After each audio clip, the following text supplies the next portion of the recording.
alertar a América Latina que esta revista morre há anos contra Lula e contra mim.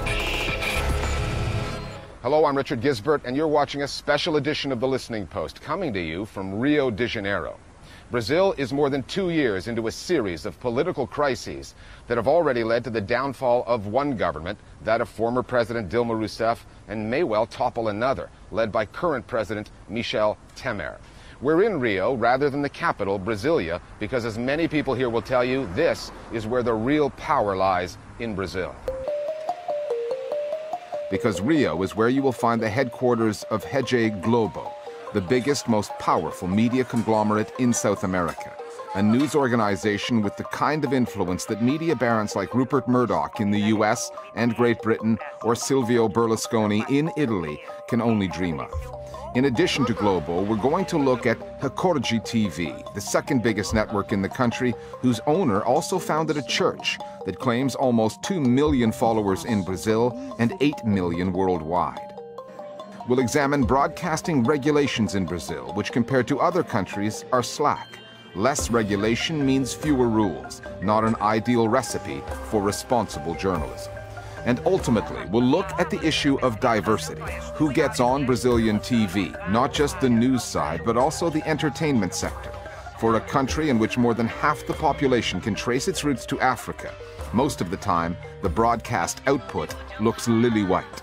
The media matter, and while the ongoing political power struggles racking Brazil began with a case of state corruption, the so-called car wash scandal, Brazilian news outlets, starting with Globo, have played a critical role in this story and its political aftermath.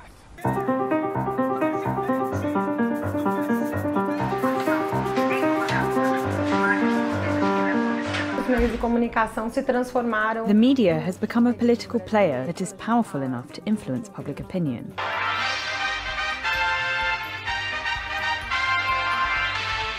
Over the last 10 to 15 years, the media took a very clear political position against the governments in power, and the country became divided in two, between those who supported the previous government and those who didn't want it to remain in power. It was Globo that put thousands and thousands of people in the streets to demonstrate against President Dilma. Na cobertura do esporte, vamos falar das manifestações que acontecem pelo país. That's political, not journalistic work. It acted like a political party. At the summit of the Brazilian media oligarchy stand the Marinhos, the richest family in the country and the owners of Globo. Globo's conglomerate beams out programming nationwide, from the Amazon in the north to Iguaçu Falls in the south. And its flagship newscast, Jornal Nacional, is an agenda-setting, broadcasting institution. And Globo is more than a national TV network. In addition to its 122 regionally affiliated TV stations, it owns radio networks and a 24-hour news channel. It distributes other broadcasters' channels on its own satellite, in addition to owning the newspapers that gave the company its start back in 1925. There's a well-known political maxim here in Brazil that sums up just how powerful, how influential Globo has become. It goes like this: if Globo doesn't show it, it didn't happen. Jornal Nacional is without any doubt the highest quality news program in the country. It is also extremely conservative, both politically and socially.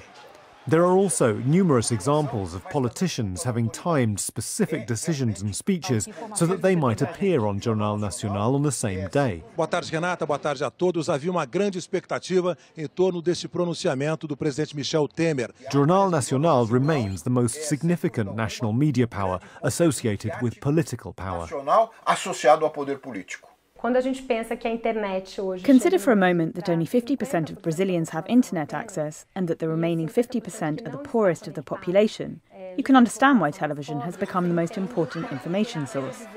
Globo is the most significant economic and political player in the industry, not only because it's the most watched and farthest reaching, but also because it's the media group that has been most favoured by the Brazilian state throughout history. Globo and the military government that took power in Brazil in a 1964 coup had a symbiotic relationship. Globo backed that coup and supported the military dictatorship right through until 1985. All you need to do is read the headlines of the O Globo newspaper from the days following the coup. They were celebrating the fall of a constitutional government, of an elected government. They supported the coup. The military government put their support behind a media group that was still growing. And they facilitated that growth, partly by providing public funds and partly by not imposing any rules against the concentration of ownership. In 2013, almost 30 years after the end of military rule, Globo apologized for backing the coup, but not for its coverage of the regime that followed. E há também o reconhecimento de erros, como o apoio editorial ao golpe militar de 1964. And Globo produced some of its most infamous journalism during that 21-year period. In January 1984, hundreds of thousands of demonstrators took to the streets of São Paulo demanding a return to democracy. Globo could not ignore the story, but instead of reporting the facts, it told its viewers that what they were watching was a celebration. Festa em São Paulo. A cidade comemorou seus 430 anos com mais de 500 solenidades. In 1989, in Brazil's first national election in more than 2 decades, a debate took place between Globo's favored candidate, Fernando Collor, and the leftist candidate, Lula da Silva. Actually, there were 2 debates, the one that really happened and the version Globo edited heavily and put on the air. The way the debate was edited was one of the biggest scandals in Brazilian television history. Reveja agora alguns momentos do debate. It showed the best of Collor and the worst of Lula. Está uma candidatura que esposa teses estranhas ao nosso meio, teses marxistas. After some time, Globo's owners became disenchanted with Collor, and so they campaigned to get him impeached. No caso do Grupo Globo, it's not only Globo, it is also true of all the other mainstream media groups that they have been aligned historically with politically conservative interests that defend the status quo, supporting the interests of the dominant elite in Brazil. If you make a historical analysis, they continue to act the same, representing the same interests. That's what many Brazilians saw in the movement that brought down President Dilma Rousseff last year. Globo and other like-minded media groups campaigning to overthrow a democratically elected government. O ritmo das bombas políticas que estão caindo sobre Brasília é ritmo quase diário. A counter-movement against media outlets with political agendas was born. Globo's reporters in the field were confronted with accusations of backing a coup. A golpe in Portuguese. At the same time, a term was popularized. Media outlets were called Partido da Imprensa Golpista, which translates to Party of the Pro-Coup Press. Brazil's powerful media monopolies have grown into what they are, largely because of a regulatory vacuum. There is no broadcast regulator here, which is extraordinary for a country of this size. There's no law preventing politicians from owning media outlets, so many of them do. Many countries ban media cross-ownership, the same proprietor owning multiple media outlets in the same market. Again, Brazil has no such law. In fact, the closest thing to a law regulating the media in this country was passed more than half a century ago. 1963. And why? Because that's the way Globo wants. Every time a Brazilian congressman tried to change that, had his character assassinated by Globo. There is no law. The law is whatever Globo wants to do. When this issue, the possibility of regulation, was raised in Brazil a few years ago, you know what the reaction was from the media? They said this was tantamount to censorship. They sold the idea that the government wanted to censor the media. Censura travestida de regulação da mídia.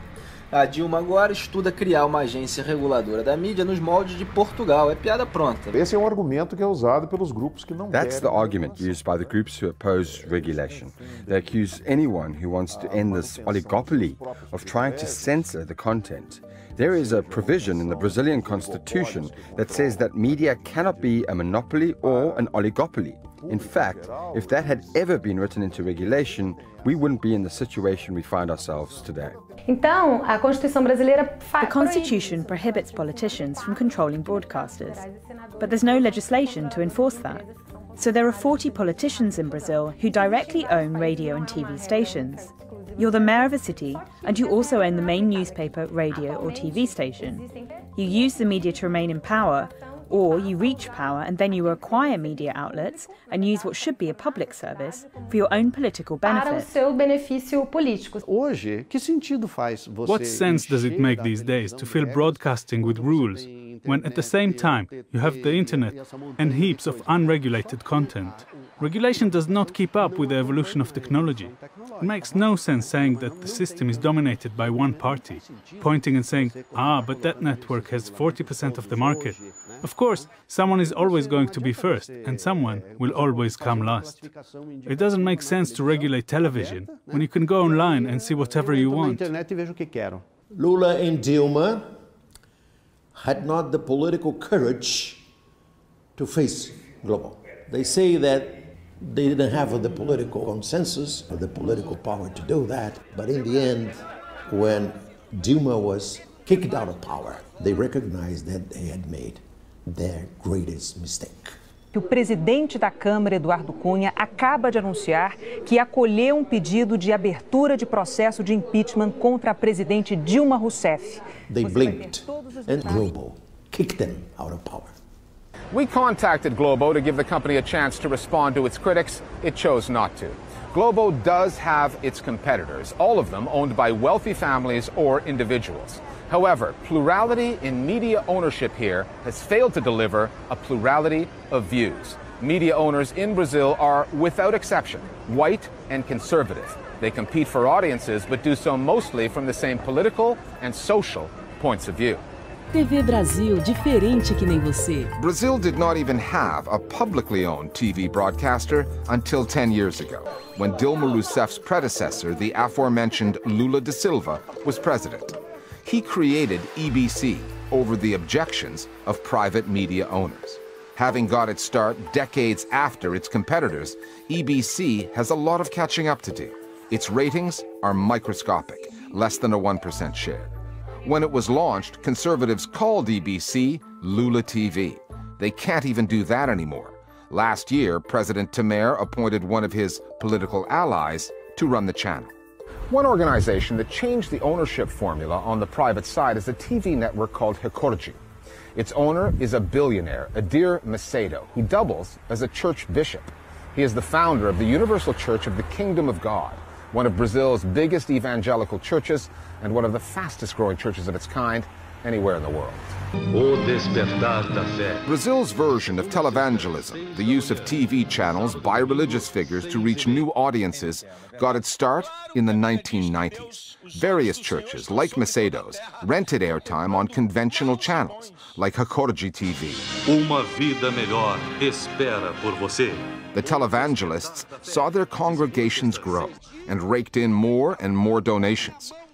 By 1989, Macedo no longer needed to rent airtime by the hour. He and his church had the financial muscle to buy Record outright. You can guess what happens next. When you have a TV network, you have power. Edir Macedo isn't in government, but he has power because he has a TV network. He speaks to millions of people. Assim diz o Senhor.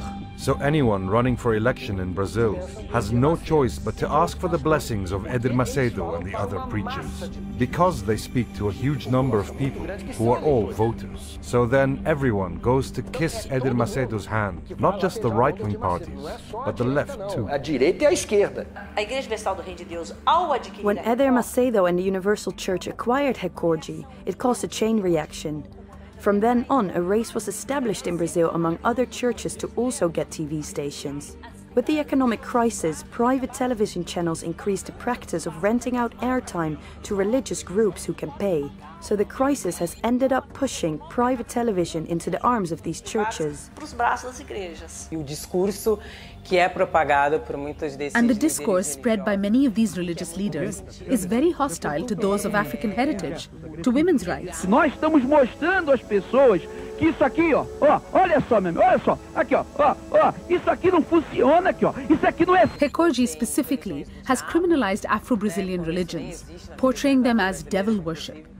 Some groups have actually won legal cases against Hekorji, forcing them to broadcast programs which treat these religions with more respect. De maneira respeitosa sobre essas religiões. Eu posso afirmar I can categorically say that these neo-Pentecostal evangelical churches are the pinnacle of extreme right-wing reactionary attitudes in Brazil today. Mais a extrema-direita no Brasil atualmente. One might think that Brazil's church-owned or affiliated TV channels would not have that much in common with Globo and other purely commercial outlets. However, the content isn't all that different. The programming is just as loud, women are objectified in much the same way, and whether the channel is owned by a businessman in a pinstripe suit or someone broadcasting from an electronic pulpit, the politics tend to follow the same lines. The Brazilian elite doesn't want to lose a single centimeter of its privilege. It's a very selfish elite, and I'm not even talking about a political elite. I'm talking about the true elite, which is positioned well above this. And yes, what I'm talking about is the people who own the mainstream media. Then there are the twin issues of diversity and depiction. 54% of the Brazilian population is of African descent. You can see the legacy of the slave trade in the faces here. Brazil was the last country in the Western world to abolish slavery. It did so in 1888, 20 years after the US did. But despite the fact that more than half this country has African roots, you may have noticed that almost all of the faces that you have seen so far in the clips that we've shown you from Brazilian television, either corporate media or religious channels, have one thing in common. They're white. If you turn on the TV in Brazil, there are hardly any black actors or presenters, hardly any black journalists. This is across all of the mainstream channels. We are not seen there. The invisibility of black people in spaces of power is glaring. Just go to the newsroom of any newspaper or television station and look at the journalists working there. Almost all of them are white. So the coverage of black people on television or in the Brazilian news must go through the hands and the work of the white journalist. This kind of television reinforces stereotypes all the time. It reinforces the myth of racial democracy and that everyone has rights and equality and everything is okay. So when certain issues are covered, for example, when we try to raise the issue of black genocide, that every 23 minutes a young black person is murdered in Brazil, how does it end up being portrayed? It's always shootouts in the peripheries and the criminals were killed. There isn't even a narrative that serves to inform the public of the facts in Brazil, a country that was the last in the world to abolish slavery. The depiction of that Brazilian reality does not just occur in news programming. The same can be seen on the entertainment side and the Brazilian soap operas known as telenovelas. Telenovelas are an integral part of the Brazilian media story for reasons both social and financial. A successful telenovela will capture huge audiences, routinely in the tens of millions. Their plot twists will drive everyday conversation in Brazil. For the networks producing them, all of which faced the economic challenges born of the digital revolution, telenovelas are still cash cows. One of them, Globo's Avenida Brasil, reportedly delivered ad revenues of about $1 billion. Avenida Brasil. And telenovelas have something that Brazilian news programs do not. They have international reach. Globo's flagship newscast, Jornal Nacional, dominates domestic news ratings here, but relatively few people outside Brazil will ever see it. Telenovelas are an export industry. Avenida Brasil has been transmitted in 130 countries in 19 languages. In that respect, telenovelas are the face that Brazil shows to the world. And much like the country's newscasters, the faces that get shown are nothing less than a misrepresentation of what Brazil really is. Because again, they're mostly white. In the soap operas of Brazil, we have a rich world, a happy world, a white world. What is it that a soap opera does? It enters the general public's home and tells a child who is still growing up what they are not going to be. The places they cannot reach. Brazilian private television does this every day. Every day. For example, in adaptations of books in which the main characters are black, when they make them into TV series, they cast them as white. E de que me adianta querer? Sou uma escrava, uma fugitiva. And when we ask, why did you put a white actor to play the role of a black character? They say, it doesn't make a difference. And this has happened in some very famous series in Brazil in the past, like Isaura, the Slave, and Chiquinha Gonzaga. A senhora Dona Isabel toca piano? Há alguém no Rio de Janeiro que não toque? Os escravos. Hã? Os escravos não tocam piano. It may not happen today, because now we have a platform where we are able to protest. Because of the internet, we can make some noise. After a lot of pressure from the black movement, you can see, little by little, black actors gaining leading roles in soap operas. Uma o quê? Vamos, complete a frase. Uma negra, não é isso que você ia dizer? However, it is an illusion to think that placing a black person on television solves the problem. The way that black people are portrayed in most of the mainstream media follows and legitimizes the structural racism that we have in Brazil. Because the successful world, the world that works, is white. And then when the commercials come on, a white person comes along as the representative of buying power, of acquisitive power. É hora de valorizar quem carrega o país nas costas. Nova Chevrolet S10 2018. And then afterwards, when the news comes on, there's a black person robbing, there's a black person being arrested. So every day, private television in Brazil attacks Brazilians. Finally, back to Globo and the story of the Brazilian TV beauty queen, Nayara Justino. As examples of media malpractice in this country go, it is nowhere near the worst, but it is revealing. The title, Mulata Globaleza, was created by Globo. It's a beauty contest tied to its coverage of Brazil's annual carnival. That word, mulata, which some say has its roots in the word mula, meaning mule, is considered racist. A word loaded with colonial connotations, chosen by Globo for a beauty contest ostensibly held to celebrate racial integration. Viewers get to vote for the Globaleza, and 2014 marked a first. The winner, Nayara Justino, was dark-skinned and unmistakably black. A Globeleza 2014 é Nayara. Not everyone approved. Online trolls called Justino a monkey, a darky. A few months later, Globo had Justino replaced. It set the results of the vote aside and simply picked another woman. Globo insisted that its decision had nothing to do with skin color, that the choice came down to artistic fitness for the role. It said artistic merit prevails.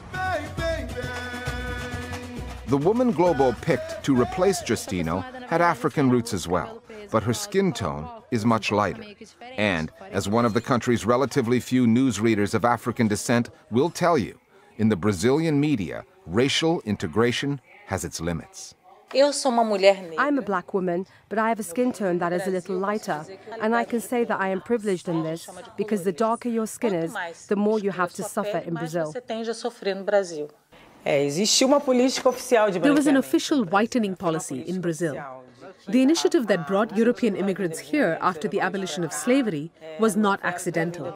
It was done in order to whiten the population, because they believed that within 200 years, there would be no more blacks in Brazil. But we're still here, in this country, which still denies its African origins, and which runs on the idea that the whiter, the better. In a way, the story of that beauty queen typifies the way Globo sees Brazil. Back in 1964, the network supported a military coup that brought down a government Brazilians had voted for. 2 years ago, Globo called its viewers onto the streets to help depose another democratically elected government. Globo is not even above overturning a public vote for a beauty queen if the choice of the people fails to align with the network's idea of who should represent Brazil. You've been watching a special edition of our program on the Brazilian media, who they are not, and the influence they wield in this, the world's 5th most populous country. We'll see you next time here at the Listening Post.